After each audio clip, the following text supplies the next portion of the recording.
why builders suddenly talk about vastu 92% लोग नई property लेते समय वास्तु की डिमांड करते हैं। 100 में से शायद ही 10 बिल्डर या 10 से भी कम बिल्डर आज की तारीख में अपने प्रोजेक्ट का डिजाइन वास्तु के हिसाब से उन्होंने शुरू किया है। दोस्तों सावधान, दोस्तों सतर्क हो जाइए। नमस्कार दोस्तों, वास्तु रविराज की ओर से डॉक्टर रविराज अहिर राव का नमस्कार।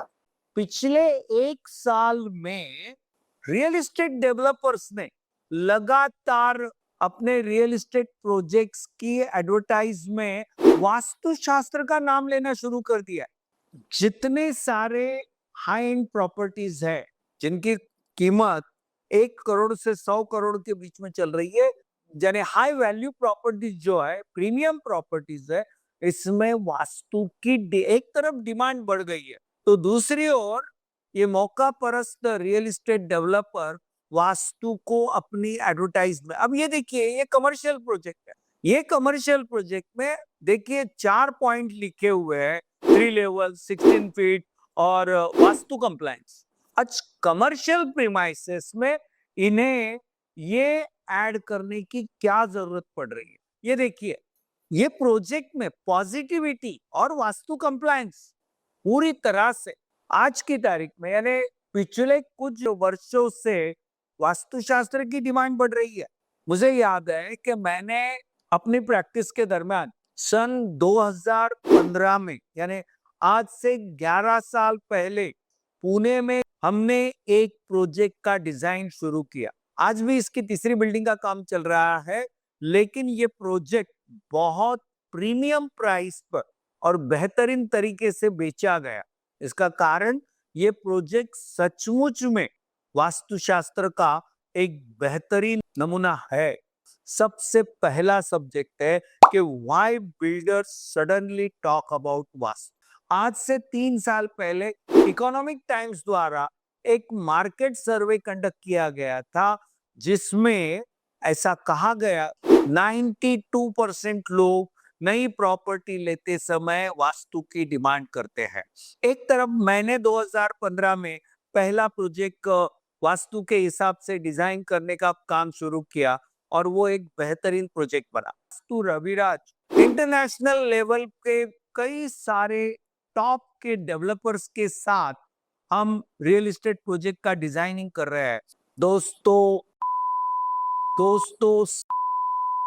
जब भी आप उनके सेल्स गैलरी में नए फ्लैट के बातचीत के लिए जाते हैं, तो सबसे पहली बात क्या है ना, आजकल ये सारे डेवलपर्स अपनी सेल्स गैलरी बहुत ही बेहतरीन तरीके से, यानी मान लो एक किस्म से 5 स्टार होटल जैसे अपनी सेल्स गैलरी को बना रहे हैं। यहां तक कि आपकी मेहमान नवाजी भी एक 5 स्टार होटल की तरह आपकी मेहमान नवाजी की जाती है। आपको हाईली इंप्रेस किया जाता है, आपको कुछ ऐसे जवाब दिए जाते हैं जिसके माध्यम से आपको कन्विंस नहीं किया जाता, या तो आपको कंफ्यूज किया जा रहा है, या आपको फंसाया जा रहा है, या आपको टोटली मिसगाइड किया जा रहा है। क्या होता है? सबसे इंपॉर्टेंट और सबसे फेमस डायलॉग क्या है मालूम? हमारा प्रोजेक्ट ईस्ट वेस्ट है। दोस्तों, ईस्ट वेस्ट का मतलब क्या है? ईस्ट में क्या है, वेस्ट में क्या है, या किस तरह से होना चाहिए? कुछ नहीं, हमारा प्रोजेक्ट ईस्ट वेस्ट है बस। और सबसे बड़ी बात यह है कि कस्टमर भी ईस्ट वेस्ट की बात को सुनकर उनके बहकावे में आ जाते हैं और तुरंत मान जाते हैं कि हमारे प्रोजेक्ट का रोड नॉर्थ में है, या हमारे प्रोजेक्ट का रोड ईस्ट में है, या फिर एक काम करते हैं, आपको किचन साउथ ईस्ट में दिया है, फिर भी आप 3 बेडरूम, 4 बेडरूम या 5 बेडरूम के जितने सारे प्रीमियम क्लास के वास्तु फ्लैट्स है, ये फ्लैट खरीदने वाले सभी लोग आज की तारीख में अपना वास्तु कंसल्टेंट साइट पे लेके जाते हैं। अभी तो ये जब शुरू हुआ, मुझे कई सारे बिल्डर्स के नाम मालूम है। मैं केवल मुंबई की बात नहीं करूंगा, मैं बैंगलोर के बिल्डर्स के नाम बताता हूँ, मैं दिल्ली के बिल्डर्स के नाम बताता हूँ, पुणे, यहाँ तक कि अहमदाबाद, हैदराबाद के भी बिल्डर्स के नाम बता सकता हूँ। इन्होंने क्या शुरू किया मालूम? अभी आपको केवल जो एंट्री गेट पर ही इनका साइट ऑफिस बनता है, आपको वो साइट ऑफिस में ही बिठाएंगे और सारे पेपर मैप्स दिखाएंगे, अंदर साइट पे जाने नहीं देंगे। और हम वास्तु कंसल्टेंट अंदर साइट पे जाकर मैनुअल मैग्नेटिक कंपास से डायरेक्शंस लेकर वो डायरेक्शंस चेक करते हैं। कई बार यानी मैं तो कहूंगा 98% केसेस में जो मैप्स आपके सामने रखे जाते हैं उसमें नॉर्थ मैनिपुलेट किया जाता है। या दोस्तों दूसरी ओर मैं कहूंगा हिंदुस्तान में वास्तु का काम करते समय, मैं ये क्यों बोल रहा हूं कि हिंदुस्तान में, क्योंकि मैंने पूरे विश्व के करीब करीब 40 से 45 देशों में मैंने खुद पर्सनली एक बार नहीं, दो दो, पांच पांच, 10 10 बार जाकर मैंने वास्तु का काम किया हुआ है। और ऐसी जगह पे एक बात याद रखो, सारे विकसित राष्ट्रों में जो बिल्डर के मैप पर जो नॉर्थ दिया होता है ना, वो 100% एक्यूरेट होता है। केवल हिंदुस्तान में जो सर्वेयर काम करते हैं, 98% सर्वेयर्स यहाँ पे आपको गलत ही डायरेक्शंस देंगे, सही डायरेक्शंस देंगे ही नहीं। इसलिए हम जब यानी मैं वास्तु रविराज की ओर से या वास्तु रविराज की टीम जब भी वास्तु का काम या वास्तु सिलेक्शन के लिए प्रोजेक्ट पे जाती है, तो हम अपना मैनुअल, हम सेलफोन बेस मैग्नेटिक कंपास पर भी विश्वास नहीं रखते हैं। मैनुअल, और वो भी जिसमें ऑयल होता है, क्योंकि वो वैक्यूम वाली डिब्बी जो होती है ना, उसमें भी वो नीडल जो है वो वाइब्रेट होती रहती है और वो आपको 100% परफेक्ट नॉर्थ नहीं देती है। केवल लिक्विड पैराफिन या ऑयल बेस जिसमें होता है और इसके ऑयल के अंदर जो नीडल होती है वही आपको परफेक्ट देती है। एक देश की leading real estate consultancy company के द्वारा जो स्टैटिस्टिक्स पेश किया गया उसके आधार पर बता रहा हूँ, 2025 कैलेंडर ईयर में करीब करीब हिंदुस्तान में 22 लाख प्रॉपर्टीज यानी फ्लैट्स बनाए गए। उसमें से केवल 12 लाख बिके हैं, 10 लाख की इन्वेंटरी अभी तक बिकी नहीं है। ये फिगर आपके सामने नहीं लाई जा रही है। 12 लाख फ्लैट बेचे, ये फिगर जरूर न्यूज़पेपर में, मीडिया में पब्लिश की जा रही है, लेकिन 10 लाख यानी मोर देन 45% इन्वेंटरी अनसोल्ड है। क्यों? क्योंकि एक तरफ बेसिकली मार्केट में उतना उठाव नहीं है, तो दूसरी ओर आज जो वास्तु के बारे में लोगों में एक डिमांड बढ़ती जा रही है, इसकी वजह से भी ये सारी प्रॉपर्टीज जो है वो बिक नहीं रही। वास्तु के हिसाब से अगर आपको फ्लैट लेना है तो क्या करना पड़ेगा? सबसे पहली बात दोस्तों, एक बात याद रखो, वास्तु शास्त्र के हिसाब से अगर आप प्रॉपर्टी सिलेक्ट करोगे तो वास्तु के ऊपर जो आप खर्चा कर रहे हैं वो आपकी इन्वेस्टमेंट है। प्रॉपर्टी तो आप परचेस करने वाले हैं ही। यानी एक मुझे बात बताइए कि आपके शहर में एक पर्टिकुलर, हर शहर में एक महात्मा गांधी चौक होता है या एक सेंट्रल बिजनेस डिस्ट्रिक्ट एरिया होता है। मान लो एक लोकेशन पे एक बिल्डिंग बन रही है, हर बिल्डिंग के हर एक फ्लोर पे मान लो 4 फ्लैट है। इस आधार पर मैं कहना चाहता हूं कि यहाँ पे अगर एक फ्लोर पे 4 फ्लैट है, 4 में से एक फ्लैट 60% पॉजिटिव होगा। एक फ्लैट ओनली 10 या 15% पॉजिटिव होगा और बाकी दो फ्लैट 25 से 35%, यानी एक फ्लैट 10 से 15%, दो फ्लैट 25 to 35% पॉजिटिव और एक फ्लैट 60% पॉजिटिव। मुझे बताइए दोस्तों, एक ही लोकेशन, एक ही बिल्डिंग, सेम एरिया के फ्लैट, सेम प्राइस के फ्लैट, लेकिन एक 60% पॉजिटिव। एक बात याद रखिए, 60% पॉजिटिव यानी 60% प्रगति, 30% पॉजिटिव यानी 30% प्रगति। अब मुझे बताइए कि इस लोकेशन पे आप अगर वो 60% पॉजिटिव वाला फ्लैट लोगे तो फायदा आपका होगा या किसका होगा? मेरी आपको यही उम्मीद है। इनफैक्ट दोस्तों, मुंबई में नहीं, देश के कई शहरों में आजकल रीडेवलपमेंट की हवा चल रही है। रीडेवलपमेंट में तो मैं जरूर कहूंगा, क्योंकि आज तक जिन घरों में आप रहे थे वो घर हार्डली 10 से 40% पॉजिटिव थे, यानी आपकी प्रगति at the rate of 10 to 40% के ऊपर हुई। लेकिन अगर वही आप एक वास्तु कंसल्टेंट को आर्किटेक्ट के साथ में लेकर डिजाइन करोगे तो मैं आपको 70% 75% वास्तु पॉजिटिव डिजाइन करके देता हूँ, आपकी ही प्रगति बढ़ेगी। सो दोस्तों, वास्तुशास्त्र इन्वेस्टमेंट है, एक्सपेंडिचर नहीं। ये फेसिंग और प्लेसिंग जानबूझकर रियल एस्टेट डेवलपर्स की सेल्स एग्जीक्यूटिव्स ने आपके अंदर एक कंफ्यूजन क्रिएट किया हुआ है। यानी दरवाजा, सबसे बड़ी बात क्या है ना कि एंट्रेंस, ये एंट्रेंस ईस्ट फेसिंग है, ये एंट्रेंस नॉर्थ फेसिंग है, ऐसा बता के आपको फंसाया जाता है। यहाँ पे दोस्तों मैं आपको बताना चाहूंगा, फेसिंग इंपॉर्टेंट नहीं है, बिल्कुल ही नहीं है। Placing important. इसमें अगर समझना है तो मैं आपको एक बात बताता हूँ। क्या करो, किसी भी वास्तु के अंदर आप चले जाइए, सेंटर में खड़े हो जाइए और आपका फेस मेन एंट्रेंस की तरफ हो, और आप चाहो तो भले आपके सेल फोन में अपने मोबाइल फोन में जो मैग्नेटिक कंपास है वो ओपन करो और उसमें देखो आपके घर का प्रवेश द्वार कौन सी दिशा में बसा हुआ है। मैं फिर एक बार रिपीट करता हूं, आपका एंट्रेंस डोर कौन सी दिशा में प्लेस्ड है, बसा हुआ है।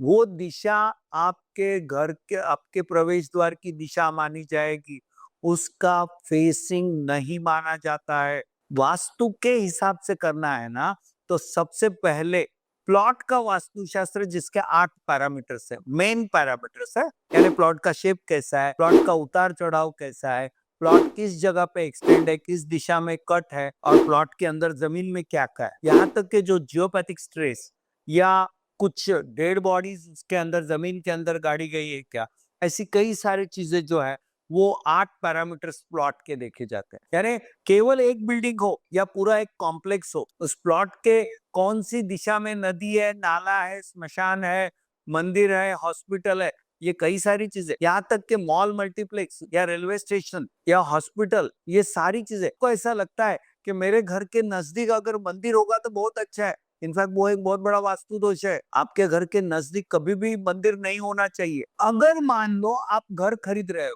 और उसमें अगर बाई चांस साउथ वेस्ट में किचन आ गए, साउथ वेस्ट में एक्चुअली मास्टर बेडरूम चाहिए ताकि घर का जो पुरुष है, मुखिया, वो स्ट्रांग बनता है। लेकिन अगर मान लो साउथ वेस्ट में किचन आ गया तो स्ट्रांग कौन बनेगा? उस घर की महिला। वैसे महिलाओं का ही राज होता है, लेकिन अगर साउथ वेस्ट में किचन आ गया तो वो महिलाओं का जो डोमिनेशन है वो बहुत एक्स्ट्रा ऑर्डिनरी हो जाएगा। क्या घर की शांति, ग्रोथ, प्रॉस्पेरिटी या सारा बैलेंसिंग के लिए ये सही होगा? नॉर्थ वेस्ट में मास्टर बेडरूम आ गया तो बात बात पे नोकझोंक शुरू हो जाएगी, आर्गुमेंट शुरू हो जाएंगे और घर का माहौल बिगड़ जाएगा। अब चेकलिस्ट में अगला देखना पड़ता है प्रोजेक्ट लेआउट। अब प्रोजेक्ट लेआउट में एक बात याद रखो कि प्रोजेक्ट यानी मेन कंपाउंड गेट कहाँ होगा, रोड कौन सी दिशा में है, फिर अंडरग्राउंड वाटर टैंक, यूटिलिटीज और सर्विसेज जिसमें स्विमिंग पूल होगा। अगर मान लो एक से ज्यादा बिल्डिंग है तो कौन सी, कितनी बिल्डिंग्स कौन सी दिशा में बनेगी। यहाँ पे एक सिंपल फॉर्मूला है, साउथ वेस्ट में अगर 4 बिल्डिंग बनाते हो तो साउथ ईस्ट में 3 बिल्डिंग बनानी चाहिए, नॉर्थ वेस्ट में 2 बिल्डिंग बनानी चाहिए, नॉर्थ ईस्ट में एक ही बिल्डिंग बनेगी। फिर प्लेग्राउंड कहाँ होगा, स्विमिंग पूल कहाँ होगा, क्लब हाउस कहाँ होगा, इलेक्ट्रिक सबस्टेशन का क्या होगा, ये यूटिलिटी सर्विसेज के अंडर आता है। यहाँ तक हर प्रोजेक्ट में गांव खेड़े में सेप्टिक टैंक होती है, तो बड़े बड़े मेट्रो सिटीज या टीयर 1 सिटीज में सीवेज ट्रीटमेंट प्लांट होता है। तो सीवेज ट्रीटमेंट प्लांट वो कहाँ पे होना चाहिए? कोर ऑफ द बिल्डिंग, यानी बिल्डिंग के अंदर basically staircase, lift, underground water tank, septic tank, electric substation, staircase, ये सारी चीजें जिसे कोर के रूप में माना जाता है, कोर कहाँ पे होगा। और इसके बाद फ्लोर प्लान। फ्लोर प्लान में आपका entrance, living, kitchen, toilet bathroom अलग अलग पकड़े जाते हैं। इसके बाद में आपके घर का सेंटर पॉइंट, आपके घर का मंदिर कहाँ पे होगा। बेडरूम में भी 4 प्रकार होते हैं, master bedroom, children bedroom, guest bedroom और पेरेंट्स बेडरूम। हर एक की अपनी एक दिशा है। घर का सेंटर पॉइंट कितना खुला होना चाहिए, कितना भरा हुआ नहीं चाहिए, घर का शेप एग्जैक्ट स्क्वायर, रेक्टेंगल होना चाहिए, क्या ये सारी चीजें आपको मिलती है? वास्तु से क्या फायदा होगा? सबसे पहली बात है, आपकी हेल्थ अच्छी रहेगी, आपको वेल्थ अच्छी मिलेगी, आपके बच्चों का एजुकेशन सही होगा, आपके अपने करियर में ग्रोथ स्टेबिलिटी मिलेगी। अब एक बात बताता हूँ, थोड़ी देर पहले मैंने साउथ वेस्ट का किचन कहा, नॉर्थ वेस्ट का बेडरूम कहा। आपको मालूम है, अगर मान लो आपने जो घर खरीदा है उसमें अगर नॉर्थ ईस्ट में बेडरूम, मास्टर बेडरूम आ गया तो क्या होगा? नॉर्थ ईस्ट में जब बेडरूम आता है ना, तो वहां पे वो जो मियाँ बीवी है ना, वो दोनों अपने काम में हाईली प्रोडक्टिव, हाईली एफिशिएंट होंगे, यानी वो बेहतरीन काम करेंगे। लेकिन उस काम के बदले में जो उन्हें जो रिस्पेक्ट, रिकॉग्निशन, रिवॉर्ड मिलना चाहिए वो कुछ नहीं मिलेगा। सो दोस्तों, यहाँ पे नॉर्थ ईस्ट का बेडरूम आपको क्रेडिट नहीं मिलने देगा। साउथ ईस्ट का बेडरूम आपकी रिसोर्सेस या आपकी विशेषता को इस्तेमाल नहीं करने देगा। साउथ ईस्ट का बेडरूम आपको एसिडिटी और इंडाइजेशन का प्रॉब्लम देगा। साउथ ईस्ट का बेडरूम आपके अंदर का जो टेम्परामेंट है, आपके स्वभाव में चिड़चिड़ाहट ला गया, तो आप फिजिकली मेंटली स्टेबल नहीं रहो। केवल साउथ वेस्ट का बेडरूम जो है वो आपको है। कल मेरे पास दो ऐसे केसेस आए थे कि जिसमें दोनों ही केसेस में वो मियाँ बीवी, हालांकि उसमें से एक तो पूरी तरह से परेशान और बीमार बीमार बीमार ही रहता है, तो दूसरा वाला बोल रहा था, सर मुझे केवल, क्यों मालूम है? क्योंकि उन दोनों केसेस में उनका मास्टर बेडरूम जो बेड था वो पश्चिम और नॉर्थ वेस्ट, यानी वेस्ट और नॉर्थ वेस्ट के बीच में जो एक इलाका है, वेस्ट ऑफ नॉर्थ वेस्ट, जिसे हम डिप्रेशन का इलाका कहते हैं, असुर का पदमंडल माना जाता है, शोष का पदमंडल है वो। शोष सब आपका शोषण कर लेता है, देता कुछ नहीं है। ऐसे पदमंडल में आप सोएंगे तो आप कितने भी गोल्ड मेडलिस्ट हो, 10 पेटेंट आपके नाम पर हो, लेकिन कभी भी सफलता नहीं मिलेगी और आप डेफिनेटली इसमें डिप्रेशन की ओर और एक हिसाब से आप ये है करियर ग्रोथ स्टेबिलिटी का। रिलेशनशिप, आज हर घर में रिलेशनशिप का प्रॉब्लम, हर घर में गैस का चूल्हा और पानी का सिंक बाजू बाजू में है, जल और अग्नि बाजू में है, तो रिलेशनशिप में तनाव आने वाला है। फिर साउथ ईस्ट बिगड़ गया है, साउथ ईस्ट में बेडरूम है, या फिर दोस्तों एक बात याद रखिए, आप कहाँ ज्यादा बैठते हो, ईस्ट और साउथ ईस्ट में क्या है, या साउथ वेस्ट में अगर मास्टर बेडरूम नहीं है तो भी रिलेशनशिप डिस्टर्ब होगी। बिजनेस डेवलपमेंट में क्या बात करूं, आपके बिजनेस में ऑर्डर आने से लेकर उसका एग्जीक्यूशन, सप्लाई, डिस्पैच, रिकवरी और अंत में आपकी बैलेंस शीट में प्रॉफिट, ये सारी चीजों के ऊपर वास्तु का प्रभाव है। आपके प्रोफेशनल लाइफ में बेसिकली एक बात मुझे बताइए, कई सारे ऐसे लोग हैं, आपकी थोड़ी प्रगति हो गई तो आपके पाँव खींचने के लिए तैयार हो जाए। ये सारी चीजों से बचने के लिए, जिंदगी के हर लम्हे के लिए, जिंदगी के हर पहलू पर आपको बेनिफिट मिलने के लिए एक बात याद रखिए, वास्तु ही आपको हेल्प कर सकता है। और जैसे मैंने कहा कि डेस्टिनी बदल नहीं सकती है, कर्म आप किस माहौल में रहते हो, किस माइंडसेट से आप चल रहे हो, इसके ऊपर कर्म निर्भर करता है। लेकिन वास्तु ऐसा है कि अगर पॉजिटिव मिला तो उसको और हाईली पॉजिटिव कर सकते हैं, निगेटिव मिला तो निगेटिव से उसको पॉजिटिव में, ये भगवान ने, ये हमारे ऋषि मुनियों ने हमारे हाथ में दिया है।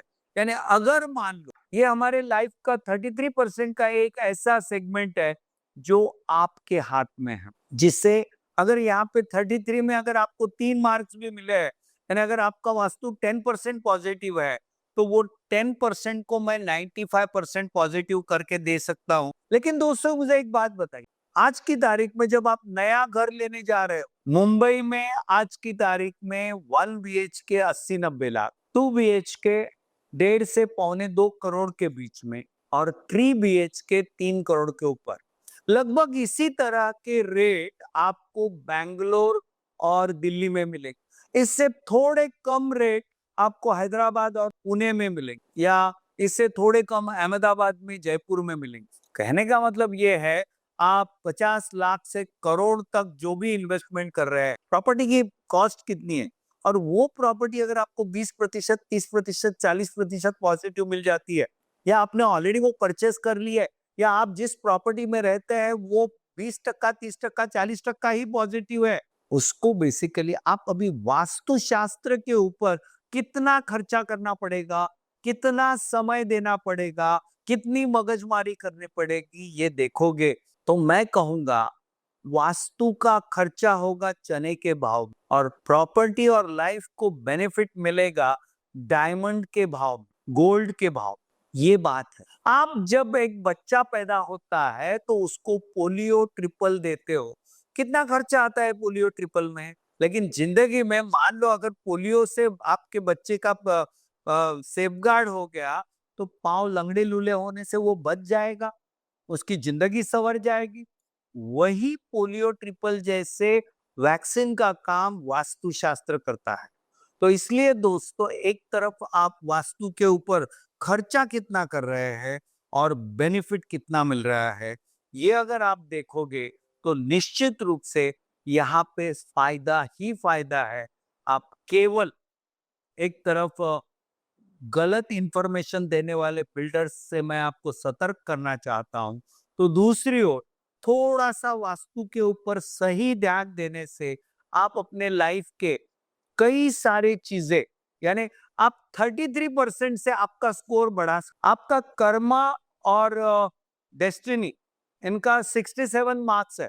मान लो उसमें अगर आपको 30 मार्क्स मिले हैं, और वास्तु में अगर आप 33 में से 30 मार्क अगर मैं आपको मिला के देता हूं, तो 30 + 30 60 हो जाएगा, और 60 होने से आप फर्स्ट क्लास में चले जाओगे, और वहीं पे अगर ट्रीटमेंट करने से उसे 95 पे लेके जा सकते हैं। यहाँ पे एक और मुद्दा है, यहाँ पे बिल्डर आपको मिसगाइड कर सकते। आर्किटेक्ट्स में कई सारे ऐसे मुद्दे होते हैं जिसे वास्तु के हिसाब से कंसीडर, मतलब वास्तु के हिसाब से बिठाना मुश्किल जाएगा। ऐसे आर्किटेक्ट्स की ओर से कई बार ऐसे ऑब्जेक्शंस लिए जाते हैं। दोस्तों, मैंने सैकड़ों आर्किटेक्ट के साथ काम किया है, देश विदेश के सभी आर्किटेक्ट के साथ काम कर, सैकड़ों आर्किटेक्चर कॉलेजेस में मैं एक गेस्ट लेक्चरर के रूप में जाता हूं, और कई सारे सैकड़ों आर्किटेक्ट के साथ में मैंने चर्चा की है, अभ्यास किया है। तो अब अगर आर्किटेक्ट मेनली लाइट और एयर, इन दो एलिमेंट्स के ऊपर काम करते हैं, तो वास्तु कंसल्टेंट लाइट, एयर, इसके साथ साथ वाटर, फायर और स्पेस, इन 3 एक्स्ट्रा एलिमेंट यानी 5 एलिमेंट पे काम करते हैं। हम अगर 5 एलिमेंट में लाइट और एयर 2 एलिमेंट है ही ना, हम उनके ऊपर भी काम। गवर्नमेंट बायलॉज में मैं कहूंगा 100% नहीं, बट 90% तक वास्तु गवर्नमेंट बायलॉज को भी न्याय दे सकता है। वास्तु बेसिकली मैं आपको एक बात बताऊं, डेवलपर्स का जो मुद्दा है, यानी डेवलपर्स हमें कहते हैं कि सर हम लाखों करोड़ों रुपए इन्वेस्ट कर रहे हैं, तो हमें प्रोजेक्ट में फायदा मिलना चाहिए। यस, इनफैक्ट मैं आपको बताऊं, अगर आपने बिल्डर ने underground water tank south west में बना लिया, तो मैं कहूंगा आपका प्रोजेक्ट बंद पड़ेगा। आपने अगर नॉर्थ ईस्ट प्रोजेक्ट के शुरू में ही अगर नॉर्थ ईस्ट में वाटर टैंक बना लिया, तो आपके एक एक काम फास्ट होने लगेंगे। हम डेवलपर्स के भी सारे इंटरेस्ट को सेफगार्ड करेंगे। दूसरी बात, यहाँ पे चौथा मुद्दा जो है वो प्रोडक्ट मिक्स का। प्रोडक्ट मिक्स में एक बात याद रखिए कि जैसे मैंने अभी कहा कि ये जो के साथ में हम जो प्रोजेक्ट कर रहे हैं, 55 लाख स्क्वायर फुट का प्रोजेक्ट है, जहाँ पे रेसिडेंशियल है, कमर्शियल है, मॉल है, मल्टीप्लेक्स है, स्कूल है, और हॉस्पिटल भी है। अब ये सारी चीजें यहाँ पे आ रही है, तो यहाँ पे इन सभी को वास्तु के हिसाब से पूरा न्याय दिया जाए। दोस्तों, वास्तुशास्त्र में मानसार जैसा एक ग्रंथ जो है ना, वो पूरे टाउन प्लानिंग का काम करता है।